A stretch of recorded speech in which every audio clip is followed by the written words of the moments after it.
is now suing Google, and this thing escalated all the way to the Supreme Court. Hold on. What? She said, I mean, we're a court. Yeah, she's we like, really don't know about these things. You know, these are not like the 9 greatest experts on the internet. hey, man, this gets passed. We got to go work at a church. Hey, we're going to have to go work at a church. I don't know what we're going to do. Ruslan. Some of you guys don't know this. This is kind of spooky. It's kind of scary. Section 230 is a law that basically defines the internet. It's a law that got passed in 1996 where it basically says that websites are not liable for what gets published on their websites because websites serve as distributors and not as publishers or creators, okay? What happened is in 2015, there was a tragic case of someone watching YouTube, and because of the recommended feature or the algorithm on YouTube, they got radicalized for some crazy stuff with ISIS. Beta. Chill. That's beta. That is kind of beta. That person ended up committing a act of terror, and their family is now suing Google, and this thing escalated all the way to the Supreme Court, which is crazy to think about. And so this is what it means. This lawsuit, Gonzalez versus Google, basically is trying to repeal Section 230 and that can hold Google liable for stuff that the algorithm serves that can radicalize people. 2, it could also get a bunch of frivolous lawsuits against Google, which would basically bankrupt them, right? Because this law protects social media companies from what gets serviced. And 3, kind of a middle ground scenario, is that it would just destroy the recommendation and the algorithm, and it would go to like a subscription-based service. Everybody I know who does YouTube is genuinely concerned about this because it could destroy the internet as we know it. Yeah. That's a real possibility. If every single video that goes up on YouTube, everything that goes on Instagram, everything that goes on Twitter opens them up for liability, one or two things are going to happen. There's going to be way less stuff and they're just going to go bankrupt, or they're going to have to hyper moderate everything. Yep. And so we use code now. We use languages like self-deletion now. We use bang bang instead of, right? We use code now, but it would be substantially more harder because anything could be deemed harmful because now they're on the hook legally and liable, and it could be really, really, really bad. So today was the first days in the Supreme Court argument, and we're sharing this with you guys just because, one, we want you to know that, like, you know, this is happening now. It could be over for us. And not us. All of us. It could be over for anyone making money off of the internet. Well, yeah, which includes people that are running ads for their businesses. Yes. So it would cause a huge economic downturn as well, because if you're not able to place your ads on videos aren't being promoted, like the whole funnel is completely messed up. Yep. If the recommended feature goes away, Yep. and it goes back to like subscription SEO based type of algorithms. Yep. I came in on was it yesterday? Yeah. And you're like, hey man, this gets passed. We got to go work at a church. Hey, we're going to have to go work at a church. I don't know what we're going to do. Zach reached out to David Jeremiah to make sure everything, he still had a job over there. Keep my ducks in a row with my... Go work for a televangelist. Yeah. Yep. This is real stuff. So the first day of arguments came today at the Supreme Court, and the decision is going to come down in June. Okay, that's when the decisions come down. So who knows how this could play out? Legal Eagle did a great analysis of this. Funny thing, there was remember I told you yesterday I was watching the Legal Eagle video, and then I did my Osbury update revival. Yeah. Right? And then there was a scene in Legal Eagle that cut to Wolf of Wall Street, and it was when he was taping money onto her. He used that B-roll to highlight that scam that was used and how it's like loosely connected with the case. I forgot how it's connected with. Anyway, long story short, when I was clicking my Osbury revival videos, that was one of the tabs I had open was the Legal Eagle, and people were like, "What the heck are you looking at?" Did they really? Oh yeah, a couple of people. We clipped it out, but that's funny. It was pretty funny. So anyway, those of you guys that saw that, I was watching a Legal Eagle legal analysis of that, not Wolf of Wall Street. There you go. Randomly on a Tuesday afternoon or Monday afternoon YouTube. Someone asked, would getting rid of algorithms be the solution?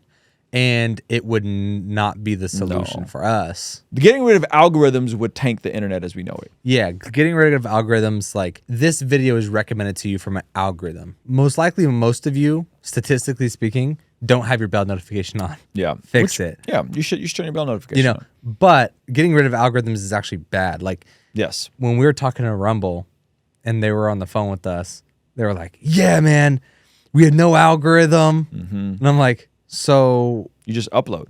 How do we get found? They're like, oh yeah, man, it's either search based, but since you have a connect with us, we will be on the front page. We can put you on the front page. I was like, so it all goes away when you stop putting us on the front page. Right. Sounds like a lot of power in your guys' hands again. Yep. In like internet moguls' hands again. Yeah. So like people are like, algorithms are so scary and bad. I was like, no. They're really helpful to us. They're really helpful.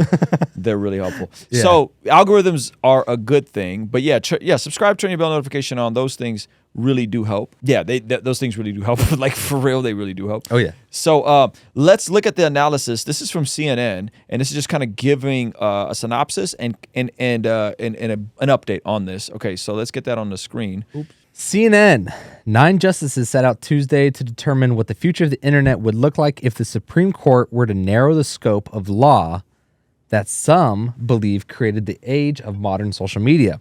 After nearly 3 hours of arguments, it was clear that the justices had no earthly idea. That hesitancy, coupled with the fact that the justices were wading for the first time into new territory, suggests the court, in the case at hand, is not likely to issue a sweeping decision with unknown ramifications in one of the most closely watched disputes of the term. What this could have been is that it goes to Congress, and then they figure out some sort of accommodations with 230. Gross.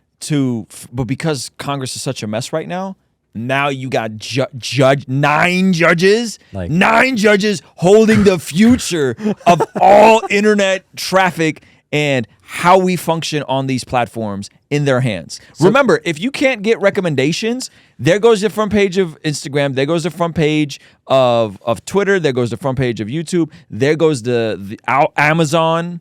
Any platform with any sort of algorithm is gone. Any like Google News that you open the thing, you see all the news updated. All that's gone. Yep. All that's gone. We will start a newspaper. Yeah. Hey, check this out. You want to know the main reason new creators fail on YouTube? They don't know who they're creating videos for, and they don't have any purpose behind their videos. This turns the whole process of shooting videos into a tedious chore that will eventually lead to burnout. And trust me when I tell you, I have been there. If you want to discover exactly what type of videos you should make that will increase your chances of success on YouTube and help you avoid burnout, sign up below for my free Master My Niche training. This training will walk you through a custom system that will help you get clarity on the niche of your channel and help you make videos that you should be creating. I'll see you over at mastermyniche.com. That is spooky that nine people hold the future of the internet in their hands. Is the internet similar to my smart TV that my grandson just got me? You're like, man. This is a great point by Miriam. She said, I personally think this is just another way to kill entrepreneurship, thereby limiting another stream of income for financial freedom. I hope not. I don't. Remember, these are the same people that overturned Roe v. Wade. So this is a conservative Supreme Court. Okay. And those folks tend not to be anti-entrepreneurship. Mm-hmm. You know, so conservative, I'm not saying there's always a one-on-one. I'm just saying, generally speaking, conservatives tend to be more free market, more free speech. So I don't know. Tech companies, big and small, have been following the case, fearful that the justices could reshape how the sites recommend and moderate content going forward and render websites vulnerable to dozens of lawsuits, threatening their very existence. The case before the justices was initially brought by the family of Naomi Gonzalez, a U.S. student who was killed in Paris Bistro in 2015 after ISIS terrorists opened fire. Now her family seeks to hold YouTube, subsidiary of Google, liable for her death because of the site's alleged promotion through algorithms of terrorist videos.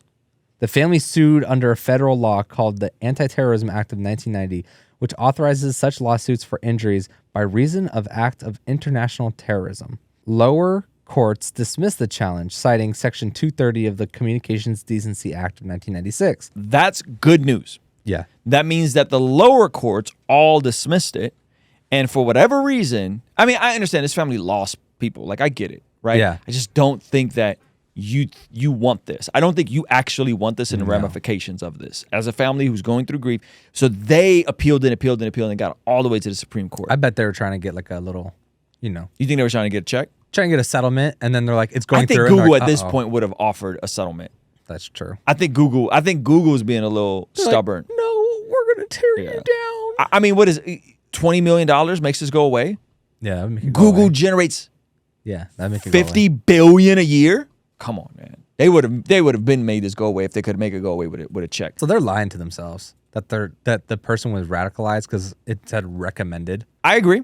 Come on, son. But to be fair, kind of wild that ISIS videos were allowed to be on YouTube in 2015. Yeah.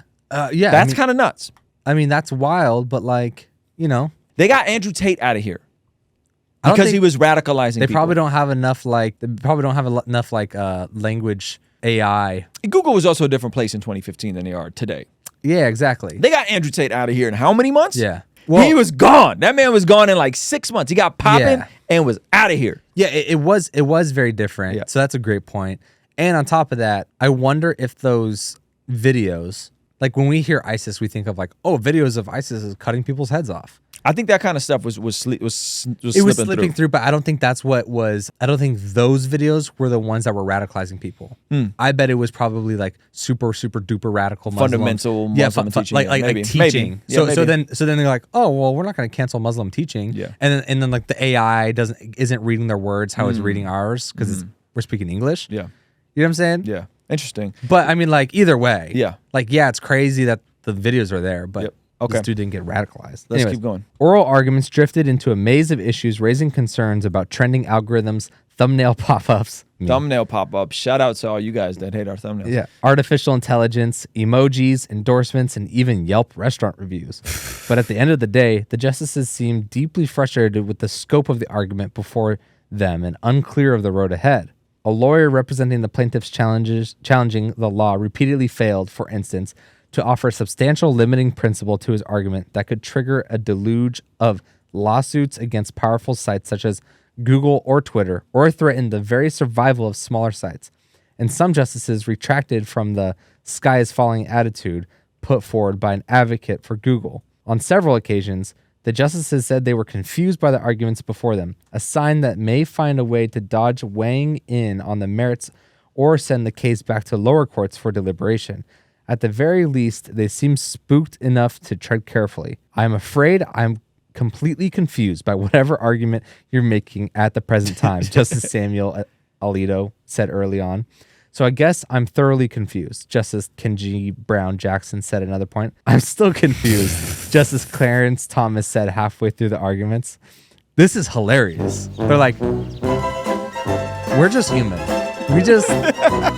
I know I'm wearing this fancy wig, but we're just grandparents.